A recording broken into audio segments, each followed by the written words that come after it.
De presentar a la conferencista de la tarde, que es la doctora Melina de Bercelli, la verdad que, bueno, una colega muy querida. Y bueno, Melina es bióloga, se graduó en la Universidad Nacional del Litoral como bióloga y luego hizo su doctorado en Ciencias Biológicas en la Universidad de Buenos Aires. Es investigadora, actualmente es investigadora independiente del CONICET.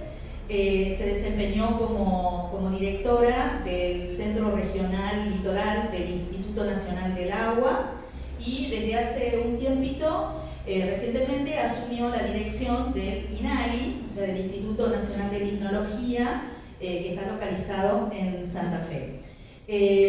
Bueno, Melina se especializó en ecología acuática microbiana y en el funcionamiento de sistemas fluviales.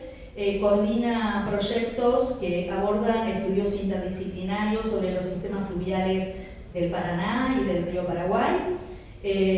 Integra y dirige, ¿no?, un grupo de investigación en el INALI en el cual se estudia la biodiversidad y las funciones de estos microorganismos en ecosistemas acuáticos con aproximaciones morfológicas y moleculares.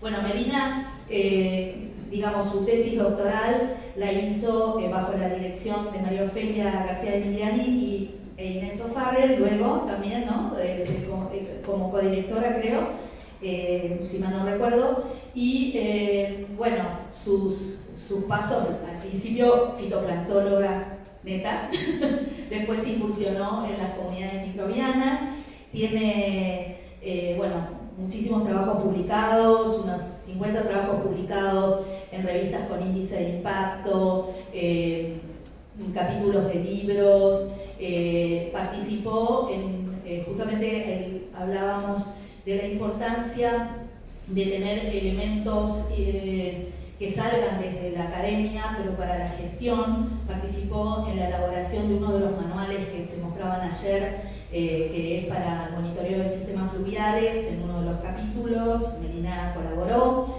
Y bueno, su aporte, yo creo, desde la limnología en la zona litoral es realmente muy, pero muy importante, y para nosotros es un placer que hayas, digamos, aceptado dar esta conferencia.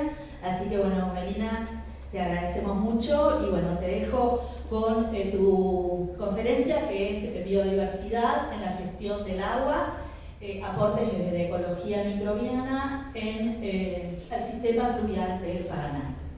Gracias. Bueno, gracias, Lili. Inés, mi jefa, como yo le digo, Mariti, de allá arriba, y Yolanda, no sé si se fue, espero no desilusionarte, Yolanda.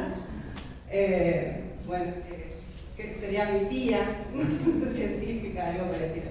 Bueno, me da mucho placer estar acá, estoy contenta, y estoy contenta de estar contenta, porque la verdad que necesitamos estos lugares donde podamos coincidir, por lo menos coincidir en cosas fundamentales. Seguro que tenemos miles de contradicciones, pero lo importante es que trabajemos sobre las coincidencias, trabajemos las contradicciones sobre las coincidencias. Eso es muy importante. No tenemos que pensar todos iguales. Por supuesto, en la diversidad está lo hermoso, ¿no? Me da bastante nervio estar acá como directora del INALI. ¿Saben qué lujo me doy? Decirles a todos cada vez que nos reunimos: vengan más adelante. Y todos empiezan a correr la sillita.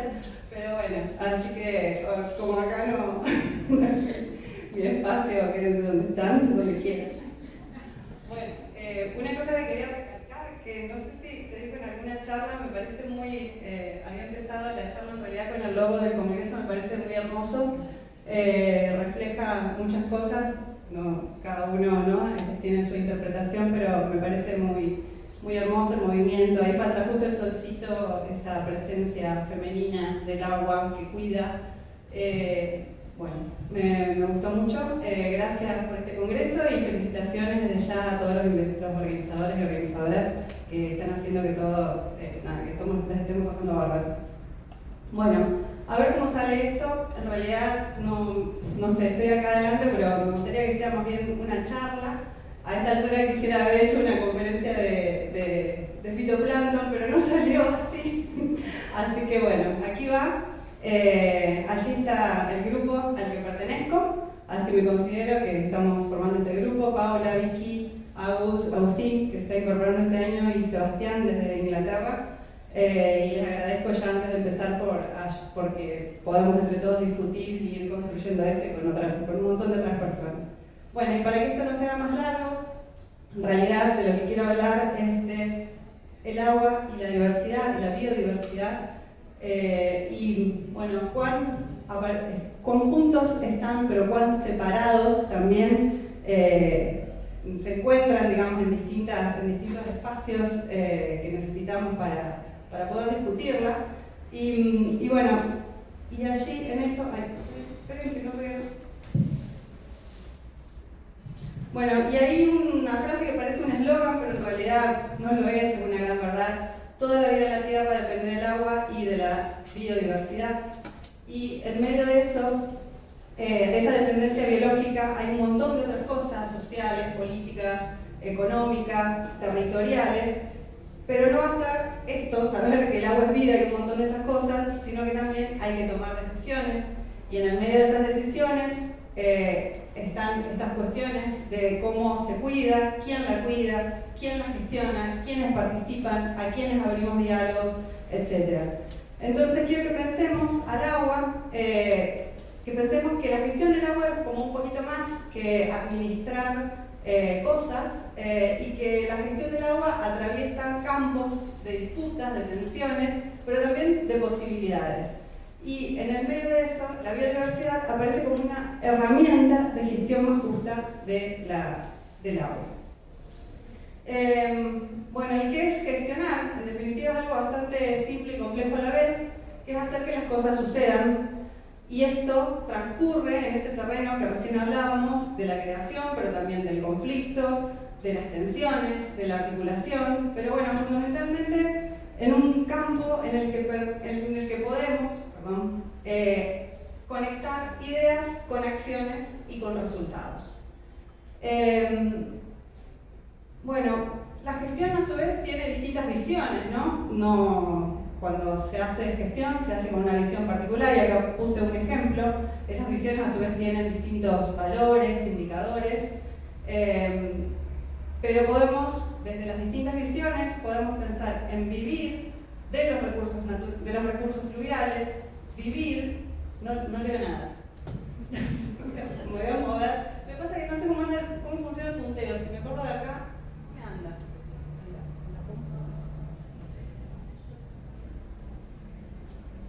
Bueno, vivir, entonces decíamos, de los recursos fluviales, vivir en un paisaje fluvial, vivir con las especies. Ahí está. Vivir con las especies y los hábitats fluviales, o considerando el río como parte de nosotros mismos. Bueno, y entonces allí hay paradigmas. En el siglo, este paradigma... Me pasaste muy rápido igual. Voy a ir yo. Bueno, el paradigma del suministro y control del agua, que es un paradigma en el que se creía que el agua era un recurso ilimitado. El principal problema que tenía este paradigma era disponer del agua, suministrar y generar infraestructura hidráulica para ello, controlar las inundaciones y tener sistemas de riego y abastecimiento, o sea, como un uso y una extracción del agua de un recurso ilimitado. Con un enfoque meramente tecnopráctico, con poca participación y falta de consideración de todos los impactos que las distintas obras de infraestructura generaban. Entonces, los problemas aquí eran la sobreexplotación del agua, fundamentalmente de los acuíferos.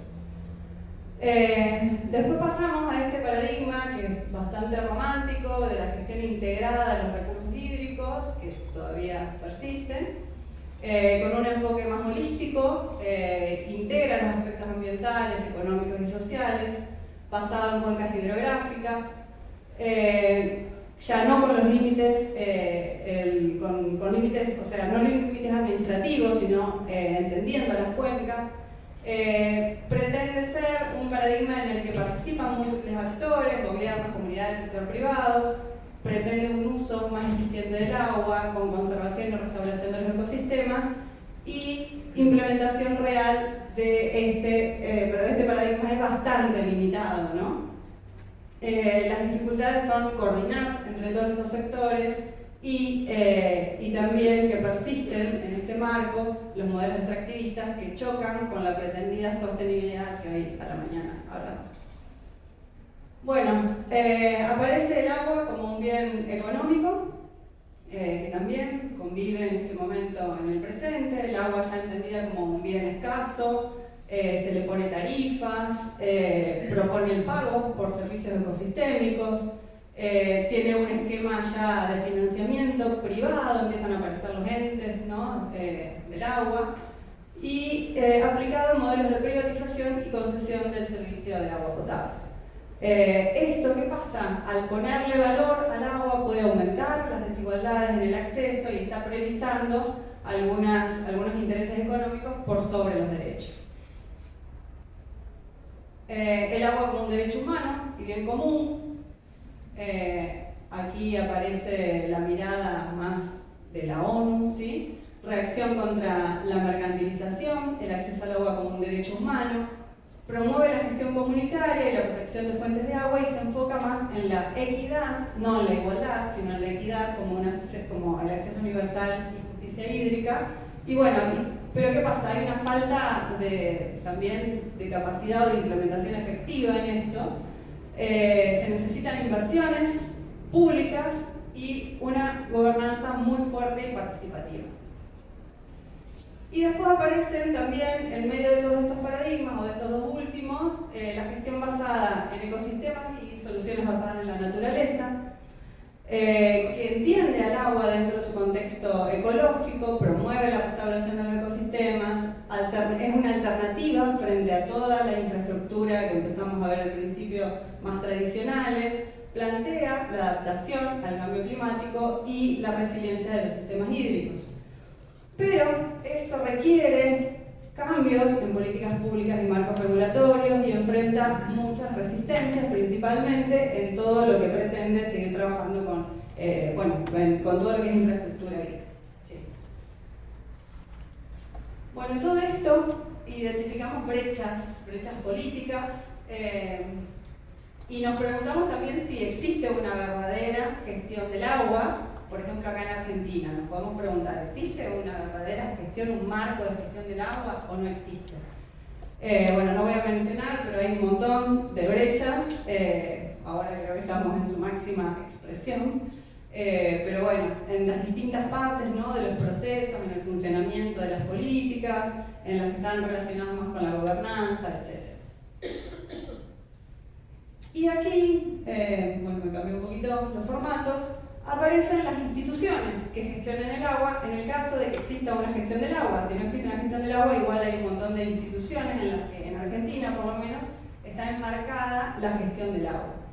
Acá lo que decía era Ministerio de Obras Públicas, abajo Infraestructura y ahora Economía, ¿sí? Lo que, acá la veo a Camila, me va a corregir. Esto nada, es en el marco en el que estamos atravesando en Argentina. En principio, la gestión del agua estaba, en términos administrativos, estaba más referida a la Secretaría de Obras Públicas. Esa Secretaría de Obras Públicas tenía una subsecretaría de Obras Públicas y una Secretaría de Recursos Hídricos y dependía del Ministerio de Obras Públicas. En muy poquito tiempo desaparece ese ministerio con la gestión actual del Gobierno Nacional, pasa a depender del Ministerio de Infraestructura, ¿sí? Estamos hablando del agua, y luego desaparece el Ministerio de Infraestructura y en este momento está el Ministerio de Economía. O sea, eso ya nos está marcando, digamos, algún indicio de bajo qué paradigma se puede interpretar, ¿no es cierto?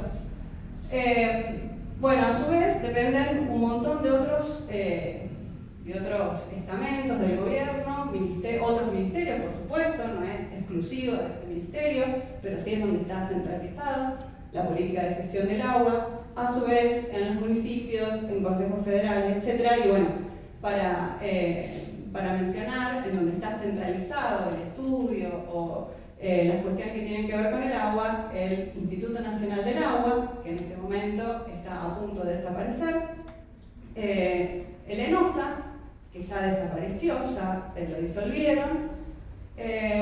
Bueno, no está ahí señalado, pero la Dirección de Agua,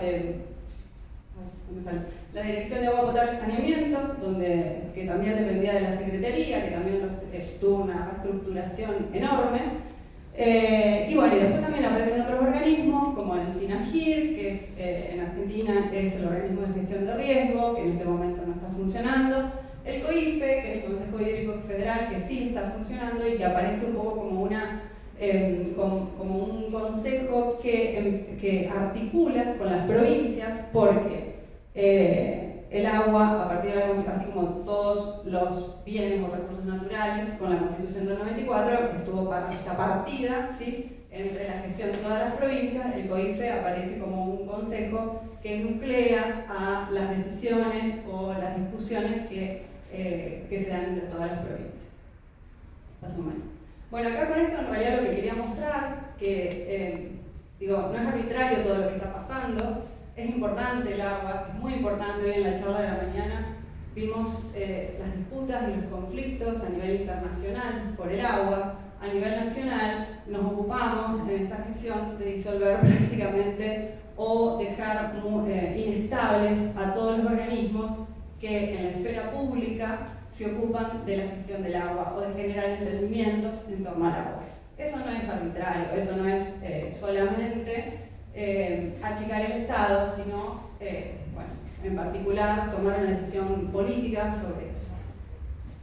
Bueno, en esta esfera, que está vaporizada, ¿no?, de donde transcurre la gestión del agua, existen distintos planes y programas en donde se gestiona el agua. Uno es el Plan Nacional del Agua, que tiene distintas estrategias en cuanto a gobernanza, acceso a agua segura y saneamiento, y a gestión del riesgo del agua. La gestión de cuencas también está bajo esta órbita. Aquí, bueno, solo puse un mapa de las cuencas interjurisdiccionales, en donde hubo toda una priorización de con qué cuencas se trabaja en planes de desarrollo, planes maestros, obras, etc. Esas son las cuencas priorizadas, 26 en toda la Argentina. Y y hay un fuerte acento en el tema de agua y saneamiento. La Dirección Nacional de Agua Potable y Saneamiento, bajo la gestión, esto lo voy a mostrar, son bajo la gestión de Regueira,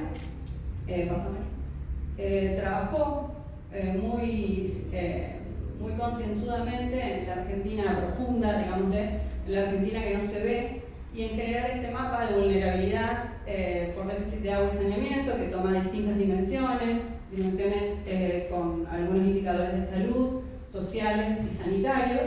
Y bueno, y se generó este mapa de vulnerabilidad. Con este mapa y con otros indicadores era con lo cual se definía qué obras en cuanto a agua potable y saneamiento priorizar, ¿sí? Y en ese marco, bueno, uno de los resultados para mostrar, porque me pareció bastante interesante, pasó nomás. Aquí había una perspectiva hacia qué metas se pretendía alcanzar en el 2030. Lo que se pretendía alcanzar es aquí, ¿no?, el que está más transparente. En cuanto a, esto es en cuanto a agua potable, y esto es saneamiento, lo amarillo es saneamiento, agua potable lo blanco. Y lo que podemos ver acá, y con otros resultados que no mostré, es que los sectores más vulnerables, más críticos, en los que habría que trabajar, son los barrios populares. Bueno, eso se ve bastante claro acá, las áreas periféricas de las grandes ciudades, las áreas rurales dispersas del norte argentino y las comunidades indígenas. Bien, y aquí quise traer un trabajo muy hermoso de Ana Llanes,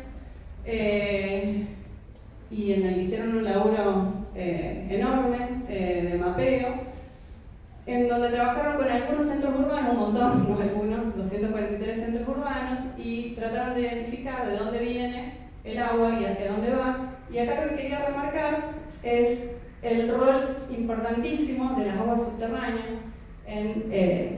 cuando pensamos en las fuentes de agua que utilizamos. Bueno, ¿en qué marco normativo está el agua? Y esto un poco también para contrastar y para mostrar las diferencias cuando hablamos de bienes naturales o de biodiversidad.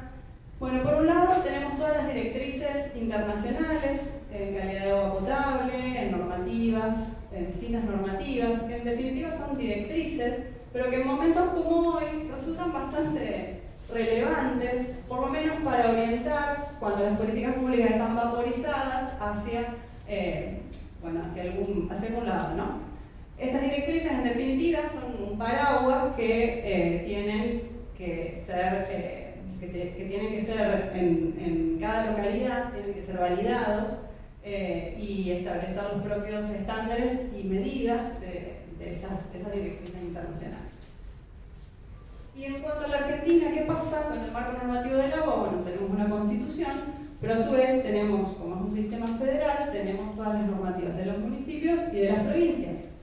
Y en cuanto a las principales leyes a nivel nacional, tenemos la de presupuestos mínimos, la ley del ambiente, y distintas directrices que dependen del Ministerio de Salud. Acá puse algunos ejemplos con el tema de cianobacterias y después todos los códigos de aguas provinciales, que cada provincia tiene su código diferente. ¿Qué pasa cuando tenemos un río interjurisdiccional y tenemos un montón de normativas, ¿sí?, bajo las cuales está atravesado? Bien, ahí pasa la María, eso era para mostrarles las distintas leyes a nivel provincial. Bueno, la información del agua. ¿En dónde está la información del agua? Hay una base de datos de agua y saneamiento que se llama Viñas, que es donde los prestadores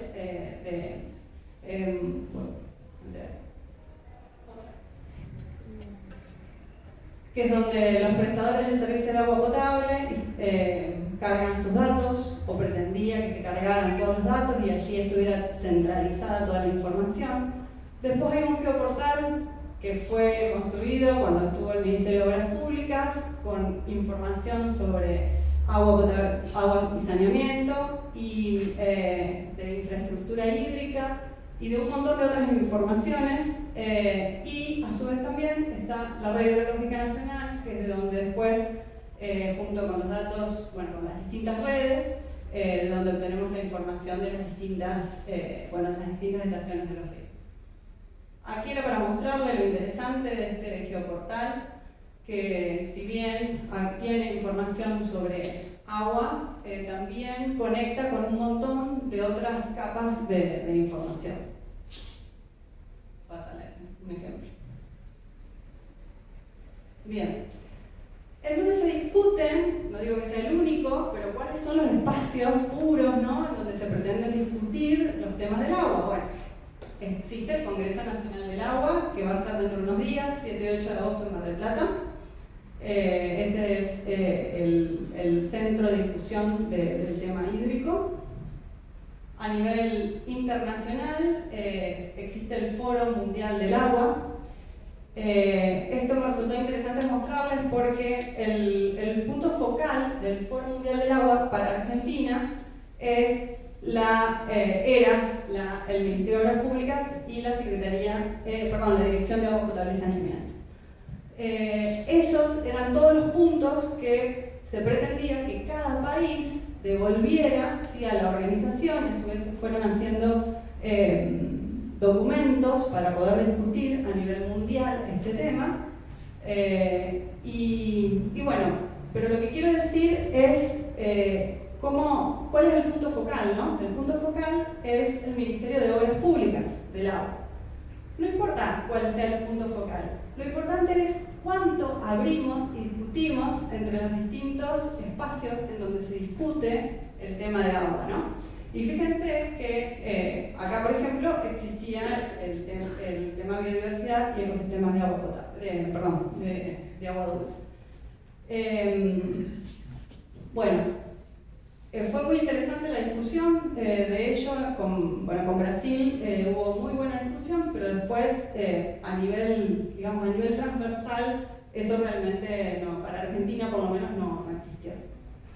Bien, y terminamos con el agua. Pasamos a la biodiversidad. ¿Qué pasa con la biodiversidad? Prometo que es muy cortito. Bueno, ¿en qué instituciones está fundamentalmente? En todo ¿no? En el Ministerio de Ambiente, ahora es Subsecretaría. En la CONADIBIO, Comisión Nacional Asesora de Biodiversidad, que es quien lleva adelante la Estrategia Nacional sobre Biodiversidad. La Comisión Asesora sobre la Biodiversidad y Sustentabilidad, que en este momento tampoco está funcionando, y en el COFEM. ¿Alguien está participando de alguno de estos espacios? ¿De aquí? ¿Nadie? Bueno, eso es un mensaje, ¿no? ¡Vaya bien! ¿De cuál estás participando? Muy bien, sí, es el que más activo está, ¿cierto? Bien. Pasamos. Bueno, aquí está la Estrategia Nacional de Biodiversidad, que a su vez, en cuanto a información, hoy les mostraba el sistema de información de la gestión del agua, tiene el Centro de Información Ambiental, no sé si lo utilizan, ¿alguien lo ha visto? Acá sí, Cami sí. Sí, ya va a ver. Tiene a su vez el Sistema Integrado de Información Ambiental, ¿lo hacemos? Y que es el SIAM, el Centro de Información Ambiental, tiene el Sistema Integrado de Información Ambiental y que la verdad que como plataforma está buenísima, pero la usamos poco. Ahora sí, la base, estuvimos haciendo un trabajo sobre metales pesados y sacamos información de aquí. ¿Vero? Sí. Y Flor. Pero bueno, está buenísimo esto, pero ¿por qué no estamos participando tan activamente de esto, no? ¿O por qué? Los sistemas existen. En este momento lo que estoy mostrando es que por un lado tenemos todo el sistema de información del agua y por otro lado todo el sistema de información de la biodiversidad. Bueno, por algo hay que empezar, pero están separados, difícil juntarlos. Bueno, ¿cuáles son los marcos legales? Acuerdos y marcos internacionales, Ramsar, CITES, la Convención de Patrimonio Mundial, el convenio sobre la diversidad biológica, con la conferencia de las partes, que es la famosa COP, hace poquito fue la COP16, y ahora va a ser la COP, bueno, esta es la de cambio climático en Brasil, no tan rápido, y que en estos momentos, por ejemplo, en Provincia de Buenos Aires, si bien Argentina salió de todo este marco, Provincia de Buenos Aires está viendo, creo que empieza mañana, unos encuentros para una agenda ambiental latinoamericana y para participar de la próxima COP de Brasil. Bien. Ahora, en términos económicos, el Foro Económico Mundial dice que se necesitan aproximadamente 44 trillones de dólares para poder, de los cuales depende ¿sí? La generación de valor económico de la naturaleza y de los servicios ecosistémicos. Y en esto, las corporaciones no solo impactan con sus operaciones sobre la biodiversidad y los bienes naturales, sino que a su vez impactan en sus cadenas de valor sobre la biodiversidad, pero a su vez reconocen que necesitan de ello para poder generar su propia economía. Bueno, aquí para mostrar un poco que ya hablamos largamente de cuáles son a nivel internacional lo que se reconoce como las principales causas de pérdida de la biodiversidad. Pero aquí quiero mostrar un trabajo muy bueno de William Suiza y de Pelle, en donde en un análisis bibliométrico buscaron, acá solo muestro un gráfico, el trabajo está buenísimo, mírenlo, en donde muestran, según la bibliografía, cuáles son los principales factores de pérdida de la diversidad de agua dulce. Y fíjense que aquí tenemos, por ejemplo, las modificaciones en el flujo, o donde está en algún lado, las represas, muchas de las cuales son son parte de la gestión del agua que estuvimos discutiendo en el otro bloque, ¿no? Bien, entonces, ¿qué aspectos tenemos en cuenta o tuvimos que tener en cuenta para pensar la gestión del agua y la biodiversidad? Bueno, cuestiones como valores y visiones, normativas a distintos niveles, los distintos niveles de gobierno y de entes, los prestadores de servicios, fundamentalmente en el tema agua, las academias, nosotros, las instituciones de ciencia y tecnología, los saberes locales y los distintos sectores que utilizan el agua, los bienes naturales, que hacen desde un uso social de supervivencia y también desde un uso productivo. En todo esto que vimos ahora, lo que yo quería traer acá a la discusión es la cantidad de desconexiones que encontramos en dos temas que están absolutamente conectados, como son el agua y la diversidad. Fragmentación institucional, en los distintos, o sea, cada cosa se discute en distintos espacios de gobierno, ministeriales, secretarías, etcétera, en distintas jurisdicciones. Hay descoordinación entre los distintos sectores. A su vez hay intereses sectoriales, porque el agua y la biodiversidad están atravesadas por distintos sectores que la utilizan y que la utilizan con distintos intereses, tanto la agricultura, la energía, minería, que a su vez hay políticas desconectadas, falta de comunicación entre los sectores, con entendimientos desconectados. Nosotros acá discutimos una cosa y en otro lado se discute otra, ¿no? Pásame. Bien, hasta aquí. Bueno, eso a mí me trajo para reflexionar mucho, un poco creo que porque estuve antes en el INA y ahora vuelvo a este espacio y con una fuerte mirada de trabajar, y como muchos de acá estuvieron mostrando, en distintos, en temas interdisciplinarios. Bueno, ¿cómo hacemos, digamos, en ese marco? Bueno, después pensemos. Uno de los espacios en los que trabajamos es en algunos sitios del sistema fluvial del Paraná, que es una cuenca interjurisdiccional compartida por distintas provincias, por 7 provincias y por 5 países, que a su vez tienen distintos marcos normativos y que de alguna manera terminan como fragmentando la forma de gestionar los distintos recursos, la biodiversidad o el agua y las distintas prácticas también que allí se realizan, excepto algunas que son nacionales, como por ejemplo la navegación. Bien, pasamos ahí. Entonces, bueno, empecemos por nuestra práctica, empezamos por nosotros, cómo hacemos a trabajar en el medio de todo esto y en todos estos ámbitos que aparentemente están separados. Y bueno, empezamos a través de articular nuestras capacidades dentro del sistema científico en distintos proyectos. Bueno, uno de los proyectos que generamos fue el proyecto PITE, y un poco también con el ejemplo de algunos proyectos que trabajaban sobre entendimientos meteorológicos en cuencas ciudadanas o con productores. Pasa, Mari. Y allí, bueno, lo que quiero mencionar a Federico Robledo, un meteorólogo del CIMA, que un poco fue con quien empezamos a andar este camino de trabajar en la interdisciplina, no me atrevo a decir más que eso, y ya eso es un montón. Y también, bueno, a pensar cómo hacemos nosotros a trabajar, a cruzarnos. Y bueno, y a mí, nada, para mí fue un antes y un después, en un momento que Fede viene y me dice, en este proyecto, logramos hacer una evacuación en seco.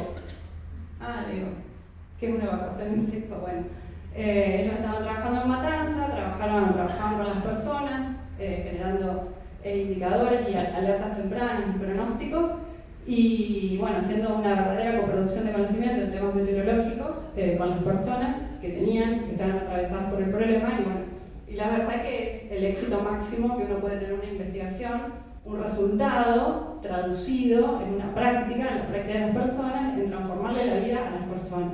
Por primera vez se iban a inundar y lograron salir de sus casas, cuidar sus bienes, sin que haya daño, ¿sí? Un daño sustantivo, cuidar su vida. Bueno, es un montón, eso es un montón, pero me parece que eso es algo que tenemos que aspirar, ¿no es cierto? Que con lo que hacemos poder transformar. Acá quiero traer un proyecto que para mí fue disruptivo también, liderado por Mercedes Marchese, que fue el primer proyecto en el que trabajamos, por lo menos de nuestro grupo o de nuestra camada, por decirlo de alguna manera, que trabajamos con distintos grupos, distintos entendimientos dentro de nuestra área, de la limnología. Pasamos ahí.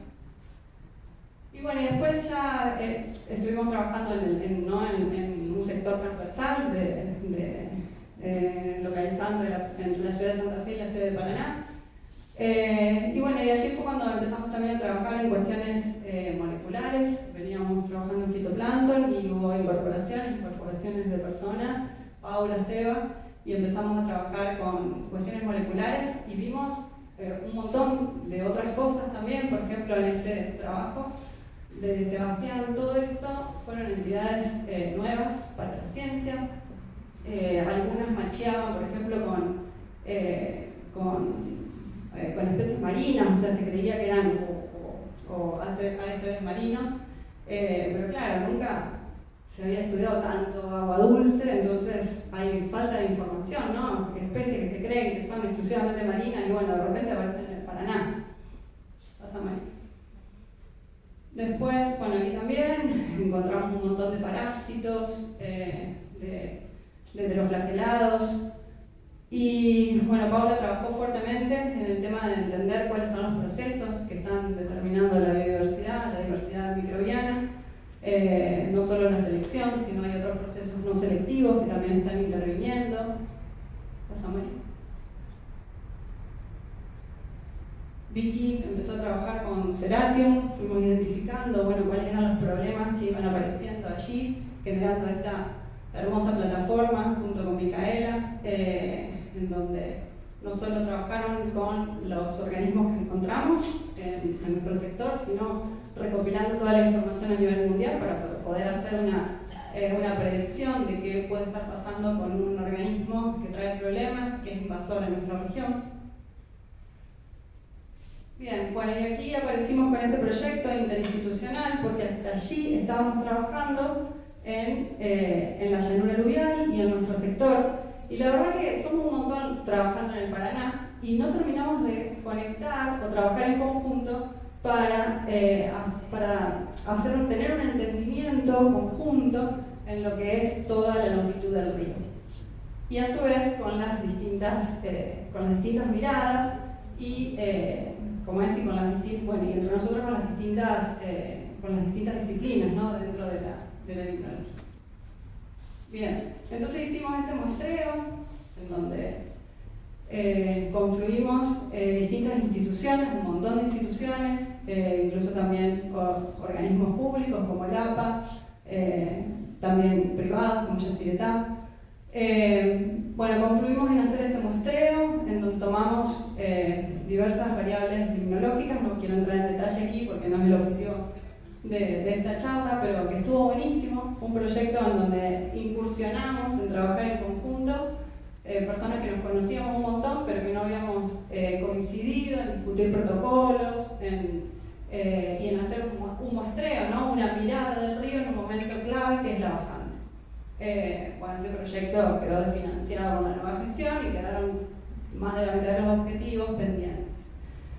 Además de pensar en la escala longitudinal, empezamos con algunos grupos a empezar a pensar en la escala temporal, ¿sí? ¿Cómo entendemos el río? Porque en realidad, en el hidrómetro que nosotros tenemos, logramos entender algo menos que 150 años del río, y el río es un río milenario. Y empezamos a pensar en algunas otras aproximaciones, utilizando otra información no instrumental, ¿sí? Información basada en registros históricos, en mapas, en documentos, principalmente que estaban en lo que fue el Cabildo de Santa Fe. Y un poco lo que motivó a eso fue, no sé si se acuerdan, en la pandemia creo que fue cuando aparecieron las cadenas de la vuelta de obligado y aparecieron en la bajante. Y claro, entonces se ve que el río ya había estado muy bajo en algún momento, en lo que nosotros consideramos una bajante histórica, eso fue en 1845, y un poco esa aparición fue lo que motivó a trabajar con historiadores, bueno, hay distintas personas que tienen entendimientos en la lectura de estos mapas para tratar de ver hasta cuándo podíamos ir hacia atrás para ver qué otras sequías o qué otros momentos extraordinarios había tenido el río. Pasamos ahí. Bueno, y allí pudimos identificar, bueno, varias bajantes. Lo máximo a lo que se llegó fue a 1598, decrecientes, y varias bajantes más que las que teníamos y que nos mostraba el hidrómetro. Hay una parte que está todavía en proceso de las muestras, ¿no? Que es trabajar con la parte paleo. En esa bajante también lo que se hizo fue un recorrido para tomar muestras, para hacer otras dataciones y que pudieran permitir identificar distintos periodos extremos del río. Esto fue del grupo que coordina Brunetto, del Instituto de Calice de Diamante.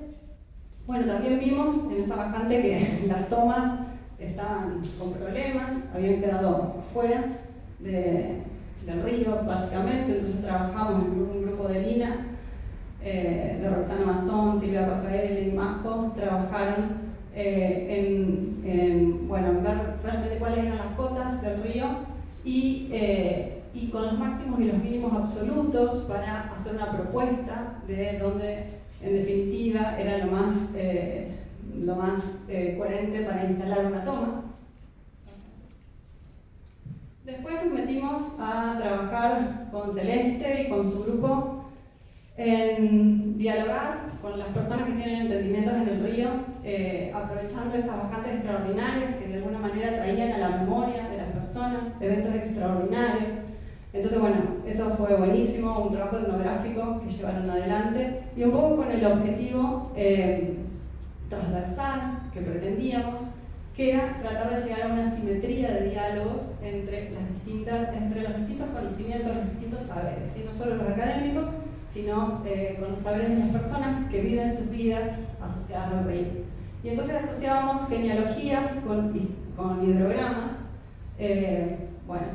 para nosotros tratar de entender más cosas en esa memoria guardada de esas personas, que a su vez era la memoria de sus ancestros. Aparecieron problemas en el medio de eso, entonces trabajamos también en distintas problemáticas que trajo la bajante extraordinaria en torno a los usos de ambientes recreativos. Y también estuvimos trabajando junto con el proyecto de Clímax y con gente de APA y de la Escuela de la Familia Agrícola y otros productores en fortalecer algunos monitoreos que necesitaban, en particular para gestionar sus producciones. Lo que se necesitaba era el entendimiento de cómo bajaba y cómo subía el río, entonces instalamos algunas reglas. Los chicos también del CIMA hicieron unos pronósticos con unas aplicaciones para generar alerta. Bueno, y empezamos a trabajar desde el área de la biodiversidad y desde el área ambiental en tratar de empezar a tener un conocimiento coproducido con los chicos de la escuela. En términos meteorológicos ya lo venían trabajando desde hace 2 años, porque tienen una estación meteorológica en la escuela, que es el Servicio Meteorológico Nacional, que los chicos de la escuela cuidan y que a su vez tienen su currícula asociada al entendimiento y cuidado de la estación meteorológica. Pero nosotros, allí estás, Marina. Empezamos recién ahora. Bueno, en todo esto estuvimos realmente andando en las orillas. Fue como todo nuevo. Y lo que tratamos fue de desdibujar esos bordes de las orillas, salir de nuestro lugar de confort y empezar a tratar de tener un marco conceptual conjunto. Allí estamos, recién empezamos, hay varios de acá que veo que están en esto. Y es todo un trabajo, pero fundamentalmente es querer, ¿no? Trabajar allí, y esto no quiere decir que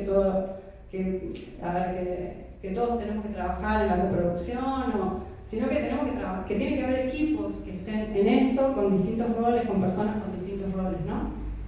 Bueno, Y un poco para ir cerrando, entonces, ¿de qué manera podemos concebir a la gestión? Y en realidad me parece que lo que tenemos que tratar de tener son modelos o esquemas de trabajo que consideren nuestros objetos o nuestras problemáticas en continuo cambio. Lo que nosotros decimos es que el campo nos pone la agenda, así que de alguna manera tenemos que estar dispuestos a movernos, ¿no?, de los objetivos que planteamos y estar dispuestos a que el campo nos ponga la agenda. Bueno, hay una bajante y tal cosa, surge esto, tal otra. La producción de conocimiento un poco trabaja en ese sentido, en esa orilla, ¿no?, en lo que va, va marcando la realidad. ¿Pasa, María? Bueno, ¿y de qué manera se puede trabajar en la gestión? Bueno, reconociendo todas esas tramas, ¿sí?, en donde ocurren los problemas y que esas tramas tienen un montón de componentes ecológicos, económicos, antropológicos, sociales, políticos, filosóficos, etc.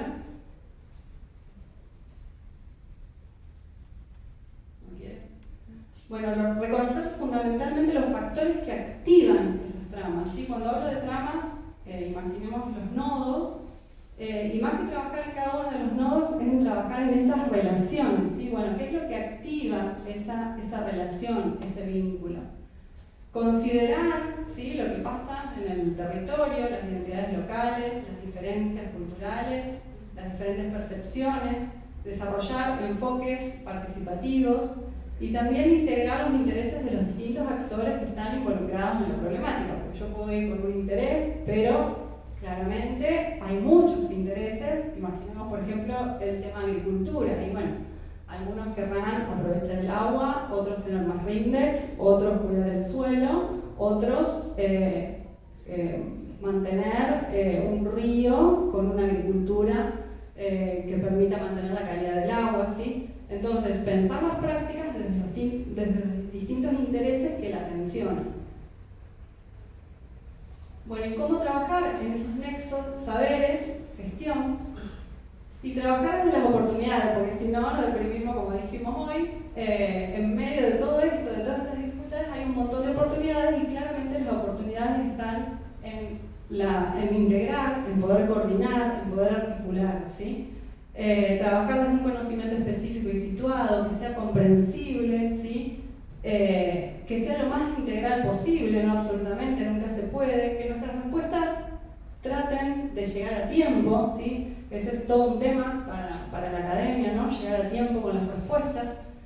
Trabajar desde la interdisciplina y hacia la transdisciplina, hoy hablamos de eso en profundidad y coincido en que hay que formarse en la transdisciplina, ¿sí?, porque vamos como a tientas persiguiendo eso, pero ya es un montón, aunque sea ir a tientas persiguiendo en pensar los problemas bajo un entendimiento integrado, ya es un montón, ¿sí? No es lo mismo que ni siquiera pensarlo.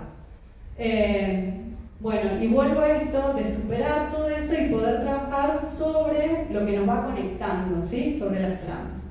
Y tratar siempre de llegar a esto, a una simetría entre los saberes académicos, no una ingeniería sobre una biología o una biología sobre una antropología, en esa simetría de saberes, a su vez, en una simetría entre los saberes académicos y los saberes situados, los saberes territoriales, y también en interacción preferentemente en conjunto, eso también es un montón, con los organismos de gestión y con los actores territoriales. ¿Eso qué quiere decir? Que nos sentemos acá, todos, ¿sí? Bueno, de alguna manera, algunas cuestiones en ese sentido sucedieron en este congreso. A lo mejor, para el escucha, que ya es un montón, eso es trabajar en interacción, trabajar en conjunto es realmente sentarnos a discutir y encontrar las soluciones a los problemas en conjunto. Bien, y aquí dejo algunas cuestiones o algunas ideas para concluir. En el sistema del río Paraná, que es un sistema tan complejo, la construcción de formas de trabajo y políticas efectivas requiere que superemos todas estas fragmentaciones que fuimos hablando hoy y que fomentemos esa integración de los distintos tipos de conocimientos, científicos, locales, etc.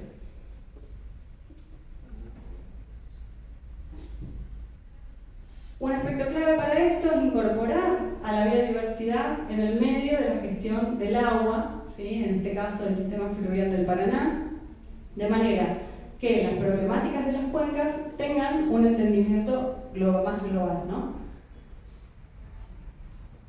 Y por último quiero dejarles esta frase para pensar el agua y la biodiversidad, que creo que deben ser estudiadas a partir del contexto natural del que emergen y del contexto cultural que determinan, ¿sí? Nosotros de alguna manera, si vivimos en el litoral, no somos de la misma manera que si vivimos en la cordillera, que si vivimos cerca de un arroyo que suena de una manera, que cerca de una montaña,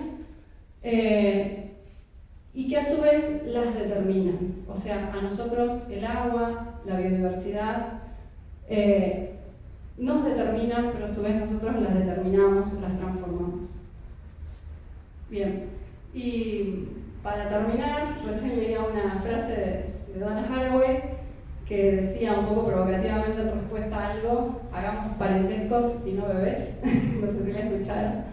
Bueno, creo que se trata un poco de eso, dejemos la evolución de lado, hagamos parentescos entre nosotros. Este congreso creo que es un espacio de parentescos, ¿no? De generar parentescos y de generar asociaciones. Y bueno, y como último mensaje de mi parte, quiero escucharlos a ustedes. Creo que no hace falta conocer todo para comprender, ¿sí?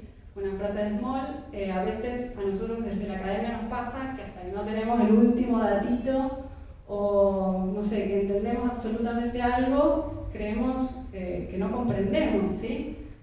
A veces hay que andar un poquito a tientas, confiar también, no solo en nuestro grupo, en nosotros, sino también en otros, y animarse un poco a eso, ¿sí? A darnos cuenta que hay cosas que las comprendemos, pero bueno, que no sabemos todo, no podemos saber todo. En eso, no sé, alguna vez vamos a alcanzar un poquito más, pero no detenernos, ¿sí? No detenernos hasta que no tenemos el último dato de la planilla. Parece que hasta que no tenemos todo perfecto, no podemos salir a andar en el territorio, a contar, a discutir, a que nos interpelen, a sentirnos interpelados. Creo que nos tenemos que animar un poquito más a eso para poder llegar a más cosas. Muchas gracias.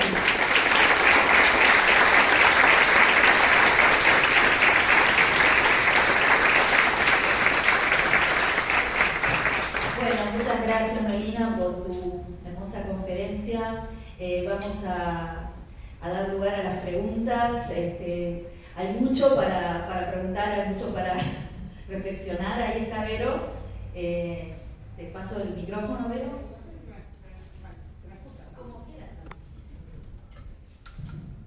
Era más que nada una pregunta en esto de haber pasado por la gestión pública y pensando en un futuro, digamos. No vi que saliera la cuestión de la burocracia o de la estructura del Estado, que por lo menos desde otras experiencias de la gestión pasada sí vimos como muchas trabas en el Estado que hemos construido, digamos. Quería saber si había pasado, si había sentido que ese Estado tenía mucha inercia y para generar cambios, para gestionar, se imposibilitaba o no, o fue... A ver, esta burocracia existe en distintos niveles. Por eso arranqué al principio, no pensemos en la gestión como burocracia, como administrar cosas, sino como una posibilidad de transformar una idea en una acción y esa acción en un resultado, ¿no? Sí, eso existe todo el tiempo, pero me parece que hay que tratar de estar por encima de eso. La burocracia existe en todos lados, en nuestra casa existe la burocracia. El Estado a veces está bastante cargado de burocracia, no uno más que otro, la verdad. Es todos los días tratar de, yendo a una cuestión un poquito más práctica y que a todos les debe pasar, entre completar el SIGEVA y poder terminar un resultado. Obviamente que a distintas escalas y eso pasa en todos lados.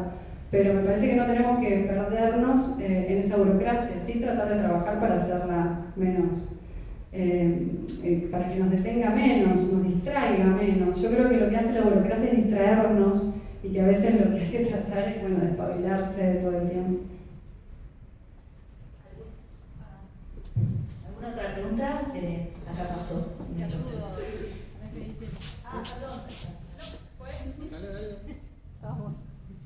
Hola, felicitaciones por la presentación. Y eso que dijiste de integralizar, hablando más de la cuestión de la sociedad, ¿cuál fue uno de los desafíos que más encontraste en eso y cómo superarlos? Digo porque veo que muchas veces hay no sé cómo decir qué palabra usar, pero hay como una desconexión, ¿viste?, de la academia con la comunidad y que, bueno, creo que estamos intentando superar eso, como que se hable más de eso y nada. Sí, ya el hablar es un montón. Yo estoy desconectada, yo fui a tiendas absolutamente en eso, sigo yendo a tiendas, pero integrando personas que saben un montón de eso. Bueno, como personas que trabajan más en el área de las sociales, de la antropología, o personas propias de la biología que tienen como mucho más destreza o nada, naturalmente, pueden conectar mucho más, que a veces es una cuestión de cabeza más que de otra cosa, es tener la capacidad de tener la mirada de lo que uno hace en la práctica, ¿sí? Y en lo social. Y siempre lo fundamental en eso es, yo creo que ya, nada, a veces no sabemos, esto que digo, animémonos a cosas que no sabemos hacer, pero lo importante es hacerlo con respeto, ¿sí? Y nunca tratar al otro desde un lugar de arriba, sino desde una simetría, ¿sí? Siempre son como las premisas de por lo menos trabajar en los campos que uno anda un poquito a tientas, trabajar siempre desde este lugar, desde la simetría, lo cual no quiere decir esa simetría que uno no tome decisiones, no tenga a veces que, bueno, que sobreponerse a eso y tomar una decisión, no es otra cosa, sino esa simetría de dialogar y de no creerme que yo por haber hecho no sé cuántos años y trabajar en un laboratorio y no sé qué, sé más que otra persona que vivió toda su vida ahí, que tiene una genealogía de familias y de qué sé yo, que atravesaron esas problemáticas y demás. Entonces, ahí en eso es cooperar. Simetría y cooperación. Gracias. Ahí está. Muchas gracias por la charla, muy interesante. Un comentario y una pregunta.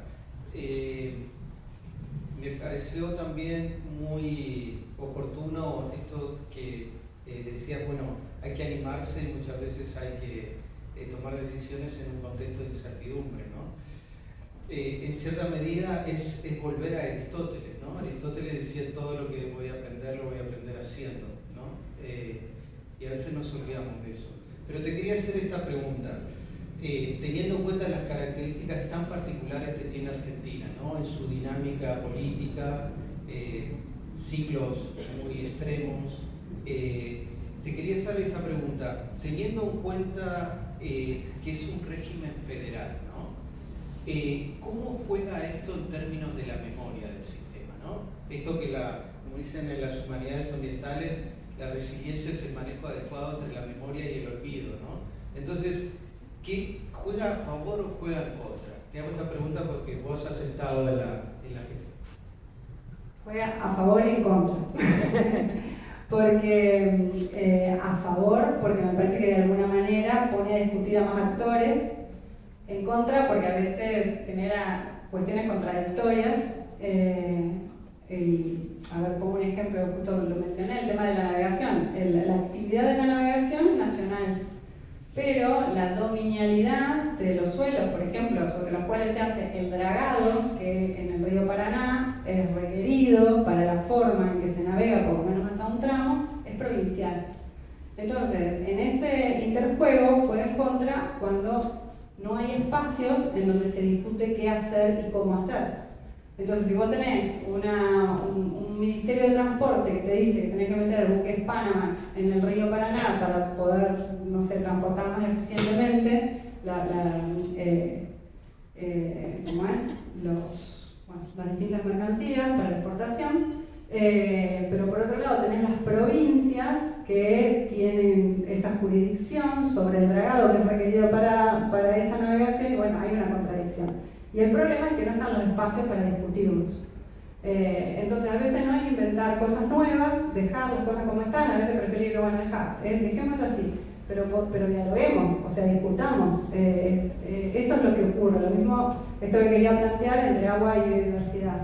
Está bien, está perfecto, pero lo que tenemos que generar son las instancias en las que podamos cruzar nuestros entendimientos. O sea, tenemos congresos separados, tenemos ministerios separados, tenemos bases de datos separadas, y bueno, es re mal generar esos espacios de interacción.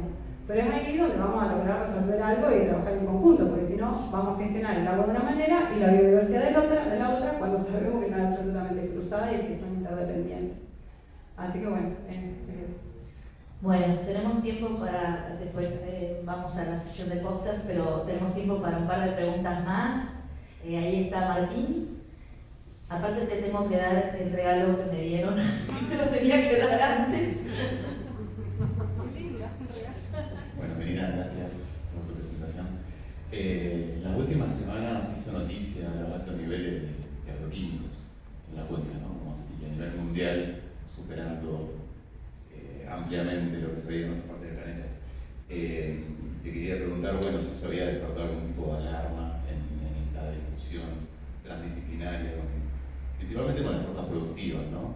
Y bueno, ¿en qué situación se reconoce eso y hacia dónde vamos en el corto o mediano plazo? Bueno, no sé bien a qué noticia hace referencia, pero sí sé de algunas alarmas que, si bien son alarmantes localmente, a veces cuando se toman para toda la cuenca o se trasvasan a lugares en donde no es así. Entonces, me parece que en esto también es sentarse y pensar, no tampoco generar una alarma en donde no es tal. Obviamente que es un problema en el que atraviesa, que es real, que tiene que ver con modelos de producción que tienen sus consecuencias sobre el sistema. Pero bueno, también nosotros como científicos y científicas tenemos que sentarnos y detenernos, ¿es así o no es así? Porque no sé bien a qué te referís, pero en un momento salió el río Paraná, el más contaminado del mundo, o una cosa por el estilo, y en realidad, ¿ustedes creen que el río Paraná es el más contaminado del mundo? Bueno, sí, en agroquímicos en particular, no como una cosa. En agroquímicos en particular, ¿creen que es el más contaminado del mundo? O sea, no, hay un problema con el agroquímico grave, sí. Que ese tipo de noticias sirve para poner el tema en la discusión, sí. Pero ¿es real esa frase? No. Entonces también frente a eso sentarse y pensar, porque nada, también a los medios les gustan las noticias sensacionalistas, hay científicos que también les gusta el sensacionalismo y bueno, yo creo que es un tema que no, digamos que hay que abordarlo, hay que trabajarlo, un problema grave que se nos escapa también de las manos y que va a llevar, o sea, vamos a tener que pensar soluciones a corto plazo, mediano y largo plazo, porque digamos, hay una problemática, hay un modelo en el que se está produciendo que está requiriendo del tema de agroquímicos, ¿sí? Pero bueno, ante eso y justamente con ese tema ha habido alarmas que no son tales o que por lo menos no son de la magnitud que dicen, ¿sí? Bueno, una última pregunta, allá Laura, ¿querés dar el micrófono, Laura? Gracias, Melina, por tu exposición, súper interesante. Y cuando vos contabas el programa, estamos todos inmersos, se me ocurrió cómo vamos a acceder a las bases de datos. Porque todavía se siguen midiendo cosas, se siguen midiendo, la verdad que a veces resulta más difícil, ¿no?, acceder a esas bases de datos.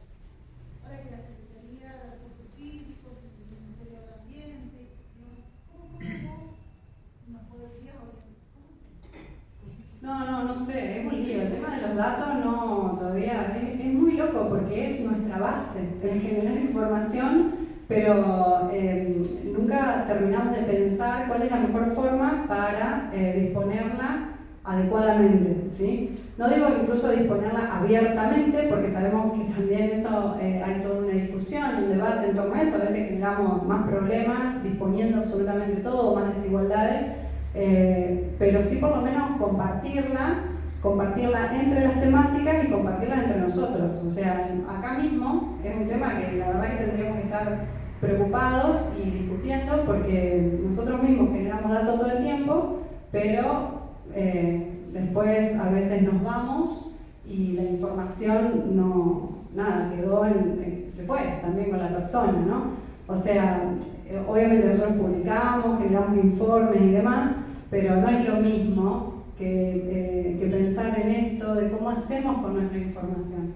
Es todo un tema. El IGN estuvo con el tema de las ideas, de las IDE, para generar plataformas para disponibilizar distintos tipos de datos. Bueno, eso ahora está como un poco caído, pero esa es una clave, me parece, en pensar en infraestructuras de datos espaciales acopladas con distintos tipos de datos y conectadas a su vez entre sí.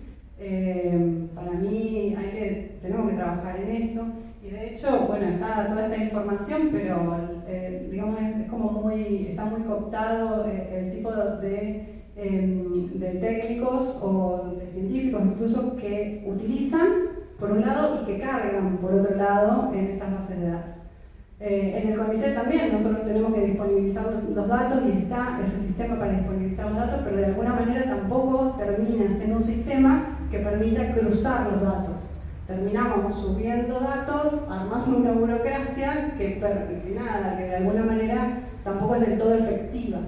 Entonces, bueno, y a distintos niveles, ¿no? Nosotros en el INALI estamos un poco preocupados porque hay un montón de información de todas nuestras personas que nos formaron y que hago una mención, bueno, no importa, hay personas que se van yendo, ¿no? Y bueno, y que a tiempo no atendimos esa preocupación de sentarnos y de que la información que generaron tan valiosa quede resguardada.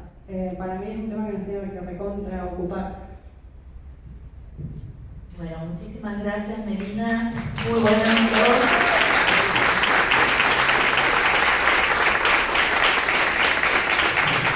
Te vamos a entregar el regalo que la organización tiene para vos.